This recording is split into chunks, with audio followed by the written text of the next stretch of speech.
ಬಳಿ ಸ್ಫೋಟದ ಹಿಂದೆ ಜೈಷೆ ಮೊಹಮ್ಮದ್ ಸಂಘಟನೆ ಕೈವಾಡ, ಸ್ಥಳೀಯರ ಜೊತೆಗೆ ಸ್ಫೋಟಿಸಿರುವ ಮಾಹಿತಿ, ಎಲ್ಲ ಆಯಾಮದಲ್ಲೂ ತನಿಖೆ.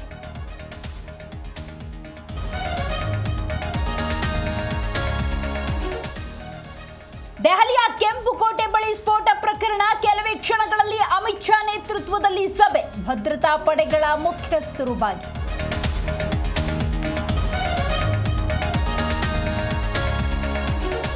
ದೆಹಲಿಯ ಕೆಂಪುಕೋಟೆ ಬಳಿ ಸ್ಫೋಟ ಪ್ರಕರಣ, ಮೆಜೆಸ್ಟಿಕ್ನಲ್ಲಿ ಅನುಮಾನಾಸ್ಪದ ಬ್ಯಾಗ್ ಪತ್ತೆ, ಬ್ಯಾಗ್ ಮಾಲೀಕನನ್ನ ಪತ್ತೆ ಮಾಡ್ತಿರೋ ಪೊಲೀಸರು.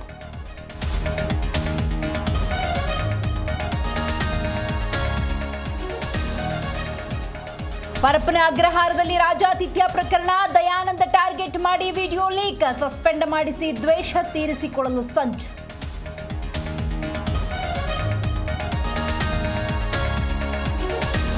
ಬಿಹಾರದಲ್ಲಿ 2ನೇ ಹಂತದ ಮತದಾನ ಚುರುಕು, ಎಲ್ಲೆಡೆ ಬಿಗಿ ಭದ್ರತೆಯಲ್ಲಿ ಮತದಾನ, ಸಂಜೆಯೇ ಹೊರಬೀಳಲಿದೆ ಎಕ್ಸಿಟ್ ಪೋಲ್ ರಿಸಲ್ಟ್.